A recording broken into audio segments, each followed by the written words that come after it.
All right, so the horns of dilemma are of arbitrariness.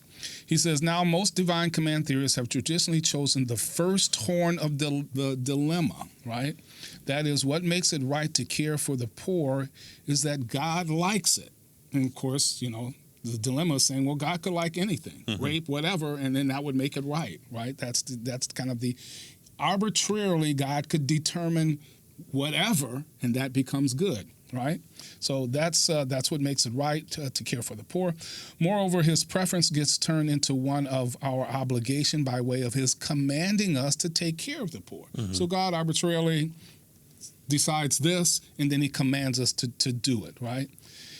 Now, that's the first horn of the dilemma. He says he thinks that's the right horn to focus in on for the believer, right? In other words, we can see how this traditional choice is consistent with the view that all moral value is subjective, right? It's subjective. It's based on God's subjective choice in this situation, right? How moral value is dependent or grounded by a valuing subject or mind.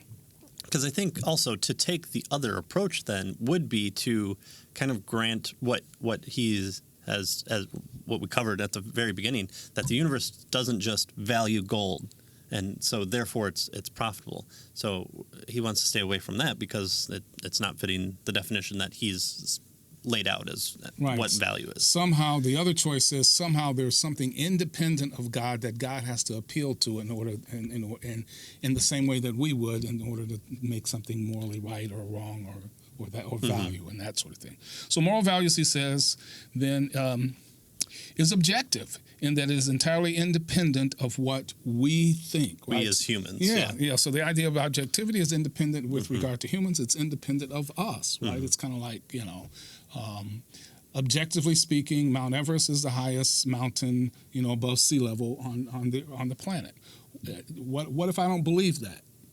So what? Right. Right? Yeah. I don't care what you believe. Yeah. What if my culture doesn't teach that? So what? Right? Objectively speaking, independent of what I believe, independent of my, opinions or what my culture thinks, Mount Everest is the highest mountain above sea level. And so objectivity has to do with independence of what we think, right? And so if it's based on who God is, we haven't gotten there yet. Right. But if it's based on, the idea that God's choice, he commands that, then clearly it's objective because it's independent of us folk, right? Human beings, right? And so for all the people that have commented in on the videos before saying, oh, you just trade one subjective valuer, us, for another God. Well, in some sense, now you get where we're coming from, and you just need to wait just a little while longer. So in one sense, you're correct. However, I believe that there's more to it than just God just being a whimsical fairy who says, okay, now don't rape. Okay, thanks. Yeah.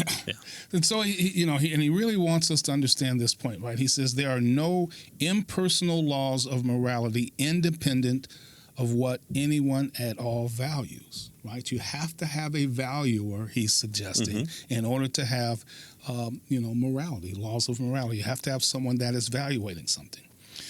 All right, so that's it. So then the question then is, what about then this arbitrariness, right? God can arbitrarily, say whatever, and that becomes what we have. He says this was the problem with the dilemma's first horn. Here I think the theist should concede. So he thinks we should concede that if God had commanded us to torture cats, for instance, then torturing cats would be our obligation to do, right? Of course, according to traditional theism, God's nature is necessary, and God is therefore constrained, right, by his nature, which is independent of him. By the way, which isn't independent of him, right, to abhor the torture of cats. So our kittens gets a pass, right? Darn. All right. Fine. Yeah, and this wouldn't really be much of a concession. So notice he's suggesting that God's nature is necessary, and God therefore is constrained by his nature. God can only do and value what his nature. So, for instance, the scriptures say that God cannot lie. Right? There are things that God cannot do. He is constrained. He is the embodiment of truth, right? And so he is constrained by his nature. He can only do and be who he is. Right. He can't be anything else. So I think that illustrates a good point, and that God shall not lie is a perfect example. So if God commanded us to lie, that's what he wants us to do. Should we do it? Yes, is what he's saying. However, there's a kicker behind it, which is the characteristics, the nature of God being as a person who cannot lie. So if he commanded us to lie, should we? Yes. Could he have done that?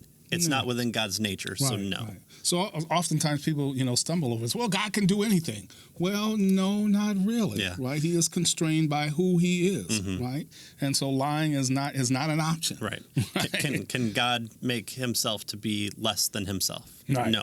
Right. Right. That's kind of. So there are a lot of things God cannot do, and we're completely fine with that, and we want that to be the case. We don't have this understanding that the kind of this transcendent of his own nature that kind of Allah of the Muslims have, where he's even above his own word, and so he could then come out and be against what he said 15 seconds ago. We don't have that type of God, and we wouldn't want that type of God, because we want to be able to trust in him, understand what he's saying, and have a consistent nature that he calls us to as well. Yeah. So the question then, does the divine command theory then imply that morality is ultimately arbitrary, he asks. And he says that depends on what we mean by arbitrary, right? If we mean that morality is based on or determined by individual preferences or convenience rather than by necessity, right? Mm-hmm. The necessity of God's nature or the intrinsic nature of something, right?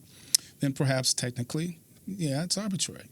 That is, morality is based on God's preferences and not on the intrinsic nature of an impersonal cosmos, an impersonal universe, right? No, it's based on God's preferences, right? It's not out there somewhere. It's in him, mm-hmm. right? On the other hand, God's preferences, he says, can also be said to be the result of his intrinsic nature, which dictates his preferences. So if value depends on the subject who values, then this kind of arbitrariness will be what's entirely expected, mm-hmm. right? Because it depends on the person, it depends on a value, or it depends on the subject who values.